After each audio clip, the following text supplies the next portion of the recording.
Florent, comment tu vis toi cette saison? Tu as débuté dans la peau d'un titulaire, ensuite tu t'es blessé, tu as presque raté un wagon on peut dire, parce que l'équipe s'est mise en route avec Jordan latéral gauche, il y a peu de blessés. Comment tu vis tout ça toi? Je vais pas vous mentir, c'est un peu compliqué quand même, hein, parce qu'on veut toujours jouer. Après voilà, il faut travailler à l'entraînement, faut attendre son heure, on va dire ça comme ça. Comme moi j'ai eu la blessure, voilà, j'ai loupé quelques matchs et comme tu as dit, j'ai loupé le bon wagon. Et voilà, l'équipe tourne, donc il n'y a pas moyen de changer et il n'y a pas de blessés, donc c'est comme ça, il faut l'accepter. C'est assez compliqué, mais ça fait partie d'une saison et voilà. Il y a des phases de découragement où on se dit, comme l'équipe tourne, je contribue aussi à cette réussite. Sans doute un peu les deux. Oui, il y a un peu les deux, parce que après l'équipe tourne, c'est ce qu'on voit le samedi, mais après aux entraînements, on est quand même là. Donc on va dire qu'on aide aussi les titus à être performants le week-end. Après oui, il y a des moments où c'est compliqué, ça, on ne va pas se le cacher, c'est normal, on est tous des êtres humains et il y a de la frustration de temps en temps. Maintenant voilà, il faut faire avec, le coach il comprend aussi et on est tous des compétiteurs et c'est normal d'en avoir. Maintenant il faut l'accepter et il faut surtout c'est être prêt quand on fait appel à nous, que ce soit pour des fois 5 minutes, des fois 10, des fois un peu plus, des fois on joue. Des fois la coupe. Oui voilà, la coupe aussi, il faut prendre ce qu'on nous donne et après par rapport à ce qu'on nous donne, être performant. Et c'est avec ça qu'on pourra revendiquer autre chose. C'est assez personnel, mais cette frustration, comment on l'évacue? Parce que j'imagine quand on la sent pointer, on fait en sorte de la faire disparaître aussi vite.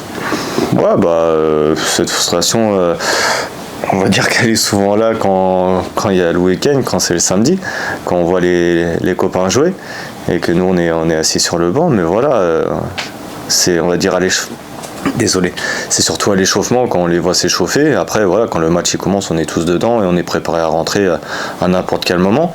Après souvent aussi à l'explose, c'est des fois à la fin des entraînements ou à la fin des matchs et ça arrive. Après voilà, il faut le garder pour soi ou alors l'extérioriser, on va dire, à la maison.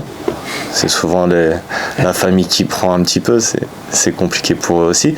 Mais voilà, je pense que, en tout cas au club, c'est surtout le collectif qui compte et voilà, les problèmes, on va dire, un peu particuliers ou problèmes personnels, il faut les mettre de côté parce qu'on est quand même dans un sport collectif. Donc surtout qu'en plus l'équipe tourne et on a quand même un objectif qui est assez élevé et qui est très important pour tout le monde et surtout pour le club. Tu n'avais pas connu ça avant dans tes anciens clubs, cette situation d'attente, Ouais, non, je l'ai rarement connu. Après, c'est vrai que quand j'étais plus jeune surtout, quand je voyais que la porte était fermée ou que c'était peut-être un peu plus compliqué pour jouer, en janvier, il fallait faire un choix après. C'est peut-être aussi pour ça que j'ai peut-être fait plusieurs clubs. Parce que voilà, moi, je prends du plaisir, c'est à jouer, c'est pas à regarder. Sinon, j'arrêterai. Et quand ça arrivera à ce moment-là, j'arrêterai certainement. Mais pour l'instant, non. Et donc voilà, à un moment donné aussi, on a l'opportunité en janvier de régler ce qui ne va pas sur les 6 premiers mois. Si on ne le règle pas, on accepte notre situation et puis voilà. Tu t'es posé la question, toi ? On se la pose toujours la question, on va pas se mentir, comme je t'ai dit, en tout cas moi je suis compétiteur et mon objectif c'est de jouer. Donc voilà, après on se la pose, est-ce que c'est la meilleure solution de s'en aller comme je t'ai dit, quand j'étais jeune, je m'ai posé très souvent. Maintenant je suis plus vieux, je suis pas tout seul, j'ai des enfants et donc on va dire que maintenant il n'y a pas que mon cas personnel. On est plusieurs dans la famille et on doit respecter aussi les enfants qui sont là, la mère aussi, et peser le pour et le contre pour savoir ce qui est le meilleur pour la famille et pour moi. Donc la réponse, laquelle a-t-elle été le statu quo de rester ? Je suis là. Je te parle. Donc la réponse est là. Après, voilà, il y a aussi eu des discussions avec le coach, avec le directeur, voilà, et maintenant il faut accepter son statut et montrer qu'on nous fait confiance. Ce que j'allais te dire, parce qu'on sent que sur la fin d'année, la porte s'est un peu réouverte. Alors, il y a eu une titularisation, je crois, à 3. Il y a eu aussi des entrées en jeu en fin de match qui, sur des postes de latéraux, se fait pas si souvent. C'était peut-être lié à Jordan qui avait peut-être besoin de souffler, mais c'était peut-être aussi pour te montrer qu'il compte sur toi. Est-ce que tu as besoin d'avoir des signaux aussi? Il y a une deuxième partie de saison où de toute façon l'effectif va probablement tourner à un moment donné, il va y avoir besoin de relais. Voilà, comment est-ce que toi tu as perçu un peu ce qui a été jusque-là et ce qui a pu être dit là? Après oui, sur les derniers matchs, si on regarde, ouais, j'ai réussi à avoir un peu de temps de jeu avec que ce soit la coupe ou le match de 3. Après c'est plus des situations parce qu'il y avait des blessés. Après c'est ces situations-là qu'on doit prendre et en profiter. Maintenant, oui, c'est des signaux. Après, il faut voir sur le long terme parce que, comme je dis, là, c'est plus dû à des blessures qu'à des choix vraiment du coach où il y avait tout le monde et voilà, on te donne la confiance, on te met parce que voilà, on pense que tu peux apporter quelque chose à l'équipe. Donc voilà, c'est des signaux, c'est bien parce que ça me donne du temps de jeu. Maintenant, il faut voir sur la deuxième partie de saison ce qu'il y aura. Et de toute façon, voilà, je suis venu là, j'ai signé 1 an. L'objectif, on va pas se le cacher, c'est de retrouver la première division. Je suis là pour ça, maintenant on verra comment ça se passera. Ça représenterait quoi une montée en Ligue 1? Alors évidemment qu'on a toujours envie d'être titulaire et d'y participer pleinement. Jusque-là, c'est pas autant que ce que tu espérais. Mais monter en Ligue 1, ça représenterait quoi? Bah, je pense que, en tout cas, tous les joueurs qui sont en Ligue 2 cette année et les autres années, leur objectif c'est de terminer dans les 2 premiers et de monter en Ligue 1. Donc ça serait une concrétisation d'une saison, en tout cas de cette année. Et bien sûr que si tu le vois en termes de matchs joués ou de minutes jouées, bah, ça sera peut-être pas une grande contribution, mais je pense que tous les mecs qui sont là, s'ils montent, on fera tous partie de la montée.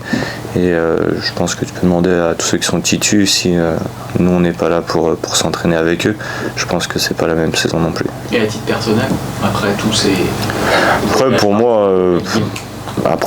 pour moi, bien sûr que ça apportera un plus. Enfin, en tout cas, juste personnellement, de savoir que j'ai fait remonter un club qui était pendant pas mal d'années en Ligue 1 et que je pense que sa place est en Ligue 1. Donc je serais en tout cas content et fier personnellement.